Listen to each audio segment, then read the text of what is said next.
Selamat datang di Watch Mojo Indonesia. Dan hari ini kita akan menghitung mundur pilihan kami untuk lagu-lagu dari artis perempuan yang paling mengguncang pendengar sepanjang masa. Selama band yang dimaksud memiliki vokalis utama perempuan, maka mereka memenuhi syarat untuk masuk dalam daftar ini.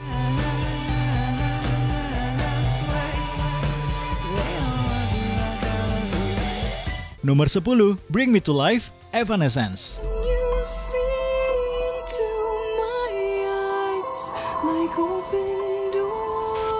Demam new metal awal 2000-an saat itu dan hingga kini masih menjadi fenomena budaya yang cukup memecah belah. Tapi satu hal yang tampaknya disetujui semua orang adalah lagu Bring Me to Life. Didukung oleh vokal luar biasa dari sang vokalis Emily, lagu andalan Evanescence ini melampaui batasan genre-nya dan menjelma menjadi anthem abadi yang wajib dinyanyikan dengan penuh semangat.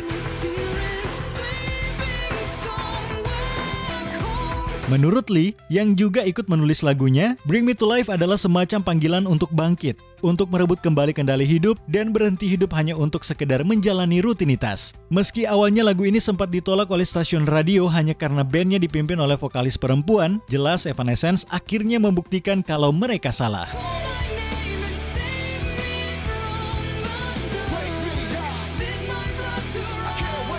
Nomor 9, I Love Rock and Roll, Joan Jett and the Blackhearts.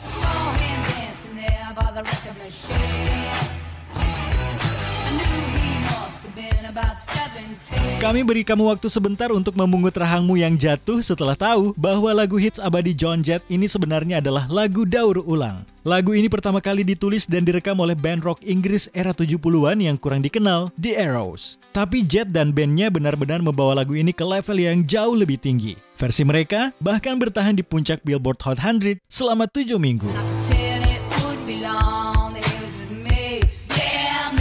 Dengan energi yang mentah dan gaya singalong yang menggugah, Jett menyuntikkan semangat headbanging ke dalam I Love Rock and Roll, membuktikan bahwa perempuan tidak hanya bisa bersaing dengan pria dalam musik rock, mereka juga bisa mengalahkan mereka. Meskipun Joan Jett and the Blackhearts punya lagu-lagu hits lain, I Love Rock and Roll adalah esensi sejati dari siapa mereka.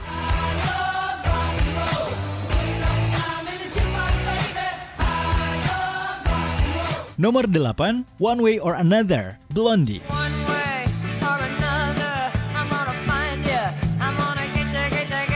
Setelah ledakan musik punk di akhir tahun 70-an, Debbie Harry dan Blondie memainkan peran penting dalam transisi genre tersebut menuju new wave yang lebih rapi dan pop di era 80-an.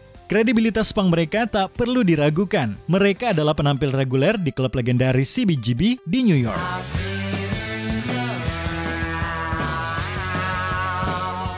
Namun, saat merilis album ketiga mereka, Parallel Lines di tahun 1978, Blondie sempat dikritik karena dianggap menjual diri ke genre disco dan meninggalkan akar punk mereka. Tapi kritik itu langsung dibungkam dengan rilis single ke-6 dari album tersebut, One Way or Another. Lagu ini tetap mempertahankan agresi punk yang membawa mereka ke puncak popularitas, sekaligus memperkenalkan elemen eksperimental yang menegaskan status mereka sebagai pelopor.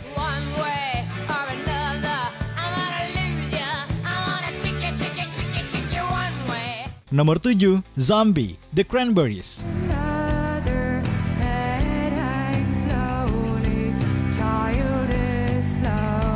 Penggunaan musik rock sebagai medium untuk menyuarakan isu politik dan kemanusiaan memang bukan hal baru di tahun 1994. Tapi, sulit menemukan contoh yang bisa menyaingi kekuatan yang ditunjukkan oleh band rock Irlandia bernuansa melankolis ini lewat lagu Zombie. Ditulis oleh vokalis Dolores O'Riordan, lagu ini menyuarakan kesedihan atas korban jiwa akibat konflik The Troubles di Irlandia Utara.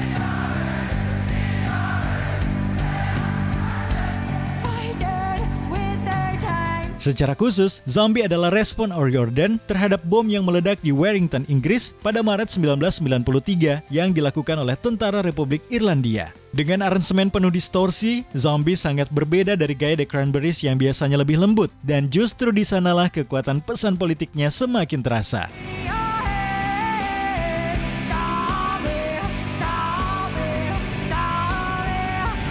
Nomor 6, Cherry Bomb, The Runaways.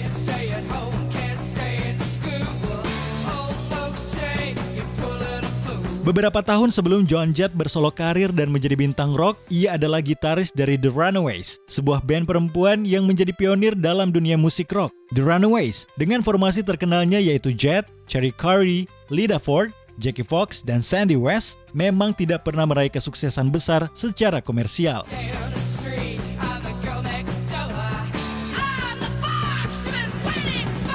Tapi warisan mereka tak ternilai. Mereka membuka jalan bagi para musisi perempuan lain untuk menyadari bahwa rock bukanlah ranah eksklusif laki-laki. Cherry Bomb, single pertama dari album debut mereka yang berjudul sama, adalah suara masa depan yang memperkenalkan dirinya kepada dunia.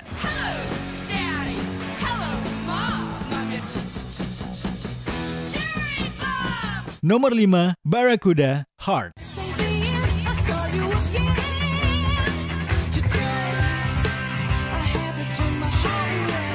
Dipimpin oleh dua saudari Anne dan Nancy Wilson, Heart meraih ketenaran berkat kemampuan vokal mereka yang luar biasa. Tapi di balik kesuksesan itu, ada kemarahan mendalam yang jadi pemicu lagu Barracuda. Semuanya berawal dari aksi promosi yang memalukan oleh Mushroom Records, yang secara keliru menyiratkan bahwa Anne dan Nancy memiliki hubungan. Ya, sebut saja hubungan keluarga lebih dari sekedar saudara.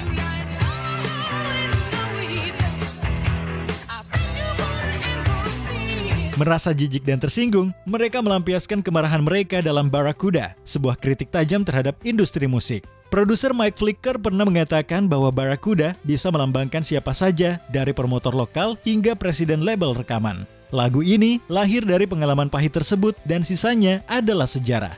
Riff ikoniknya pun diakui sebagai salah satu yang terbaik sepanjang masa.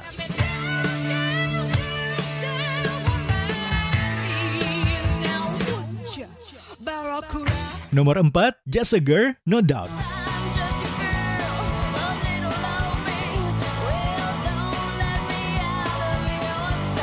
Sulit untuk memilih satu lagu saja yang bisa mewakili kontribusi band ska punk legendaris yang memperkenalkan Gwen Stefani ke dunia. Dengan deretan lagu seperti Spiderwebs, Don't Speak, dan Hella Good, pilihan ini bukanlah perkara gampang. Tapi pada akhirnya, kami memilih Just a Girl, hits besar pertama mereka. Liriknya yang tajam menggambarkan rasa frustasi Stefani terhadap pandangan masyarakat terhadap perempuan.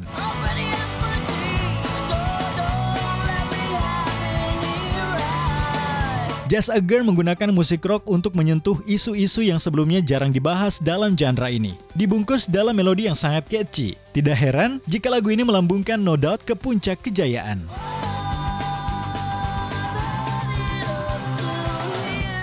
Nomor 3, You Oughta Know, Alanis Morissette.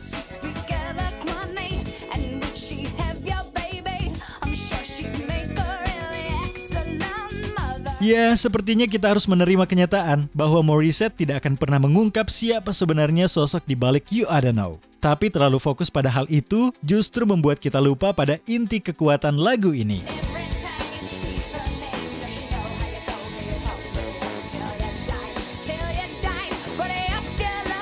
Morissette yang lahir di Ottawa, Kanada, baru berusia 21 tahun saat lagu ini dirilis. Namun ia menunjukkan kedewasaan emosional yang luar biasa. Lagu ini muncul setelah ledakan era grunge yang sempat meredup usai kematian Kurt Cobain di tahun 1994.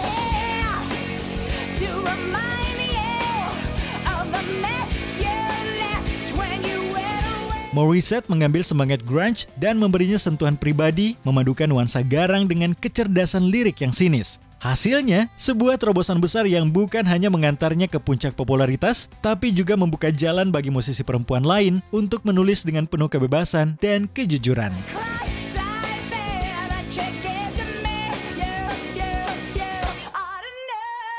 Nomor 2, Me and Bobby McGee, Janis Joplin. Busted flat in Baton Rouge, waiting for a train, and I was feeling near as faded as my jeans. Sering dianggap sebagai lagu khas Janis Joplin, Bobby McGee sebenarnya ditulis oleh penyanyi country Kris Kristofferson bersama pendiri Monument Records Fred Foster. Namun, karena begitu melekat dengan Joplin, lagu ini seakan telah menjadi miliknya.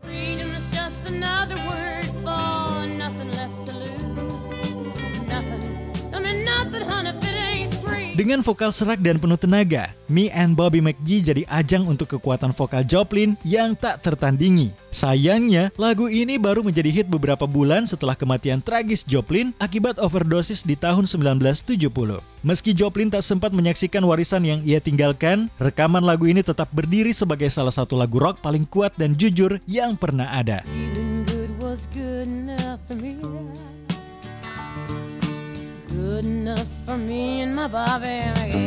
Sebelum kita menyebutkan pilihan teratas kami, ini dia beberapa honorable mentions. Because the Night, Patti Smith.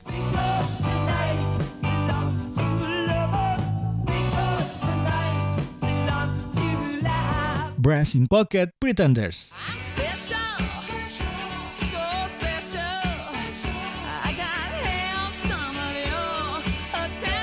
Only Happy When It Rains, Garbage.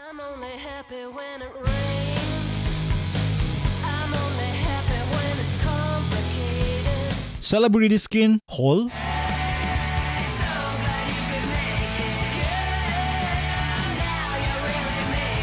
Missouri Business, Paramore.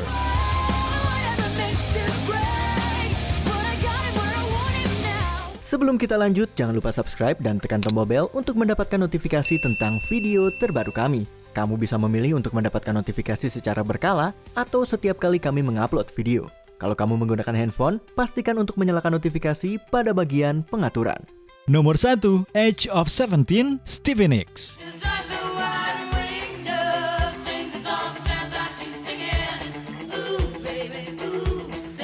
Kemungkinan besar kamu sudah pernah mendengar lagu ini. Dari detik pertama, Age of 17 langsung menarik perhatian dengan petikan gitar yang tegang dan menekan. Tak lama kemudian, vokal Stevie Nicks langsung menyeretmu masuk, baik kamu suka ataupun tidak suka. Dirilis sebagai single ketiga dari album solo debutnya, Belladonna, lagu ini membuktikan bahwa Nicks tidak membutuhkan Fleetwood Mac untuk menciptakan lagu legendaris.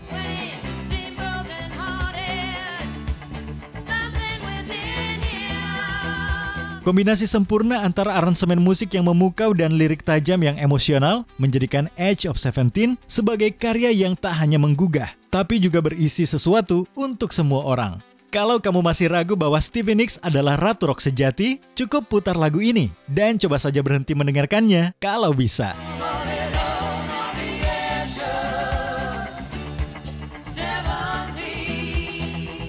Menurut kamu, lagu mana yang paling memancarkan kekuatan perempuan? Apa ada lagu lain yang layak masuk daftar ini? Tulis di kolom komentar.